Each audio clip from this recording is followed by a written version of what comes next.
Oh, Samurai, you're back. Like, I heard you were traveling all over the world, like to France and Latin America. So happy that you could make it back to the US of A. Oh, goodness. What's up, you guys? So, Super Samurai is finally back in the US with new episodes, so I'm just excited to talk about the new one that aired today, so let's just dive right in. So, of course, this episode opens up with yet another training scene with the Core 5 Rangers, and Jaden just looked healthy as a horse, you know. I mean, he recovered quickly from that ass whooping that Master Xandra put on him, apparently. I mean, they didn't even bring it up, so whatever. And then, like, during the training scene, Kevin was like thinking about what Serrator's been up to with all the Nightlight attacks and whatever, and he figured out Serrator's master plan or whatever.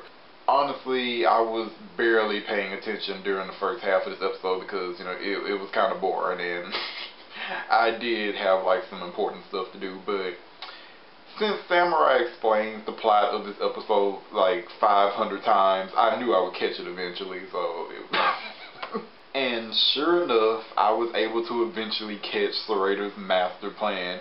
However, it is like freaking hard for me to explain for some reason, but I'm gonna try my best. And so basically, all of Serrator's monster attacks, they have been like in these specific places, and they form a line on the map. And all these places are like designed for like human misery spots.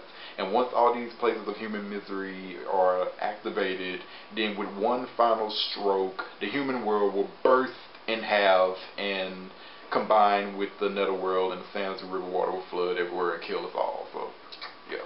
According to Octoroo, this is a very dangerous plan because splitting up the earth like this and combining it with the Sanzu river water this way could easily destroy both worlds. But Serrator is willing to gamble on this, and he feels that once he does this, then he will be the ruler of both worlds. I don't really know how, because Master Xandra should eventually recover from this, so how is he going to deal with Master Xandra once he recovers? But whatever, Serrator said he's going to rule both worlds after this, so and in order to deliver the final blow needed to, to activate this plan of his, he needs Decker, because only somebody who has the misery of both the netherworld and the mortal world can do that, and that's Decker, because he's half human, half Nightlight, and he has the sword Urumasa, and it can cut, the final stroke and blow us all up. So yeah. I probably did a terrible job at explaining Serrator's plan, but whatever, alright? Anyway, this episode had good action in it, as usual for a samurai episode. I mean, good sentai action and stuff. But yeah, it was awesome though. Like, the Rangers were fighting this monster named Pestalox, I think, and he was shooting all these bugs at people, and Antonio was using, his super speed to kill all the bugs, and Mikey threw out like a leaf force storm, which is awesome, and then Jaden was shooting at like an energy beam with his cannon, and then Serrator jumped in and knocked it back out. I'm talking about Return to Sender. I loved it. It had a lot of good action in it. Yeah. And then like the Rangers had split up, like Pestalox like ran off somewhere, and Antonio was like, Jaden, go get the cockroach. I loved it. The action was on point in this episode. So yeah, during the fight with the Rangers and Serrator and Pestalox, Decker showed up and was asking for, his sword Urumasa, because he's tired of waiting.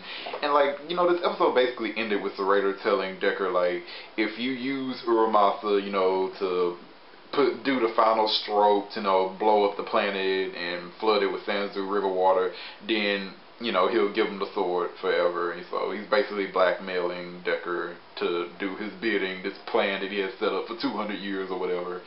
And yeah, the episode ended with like, these spots of misery just blowing up with energy and knocking everybody out. It looked cool. It was awesome. Like, buildings were shattering. It was awesome. Ooh, wait a minute. Let me be more specific. Like, Serrator said that if Decker uses, like, the sword, to do the finishing, like, stroke to, like, split the planet open and Sansa River flooding, if he does this, then Decker will be free from his curse. That's what Serrator said. He could be lying and whatnot, but that's what he said. So, just want to be more specific on the details here. So, yeah, I mean, that was basically the episode, like, in a nutshell, and I guess it was like okay, so I'd give it like a 3 out of 5. I mean, even though I wasn't even feeling the first half that much, but hey, once it got to the action, I was all about it. So I don't know, 3 out of 5. It's whatever. Samurai's back, whatever. I don't know. I don't know when I'll make like another video because I'm really busy. I have an internship and I'm working on that, but yeah, I'm gonna try to make videos when I can. So thanks for watching for those of you who are, and yeah, see you guys later. Jamata.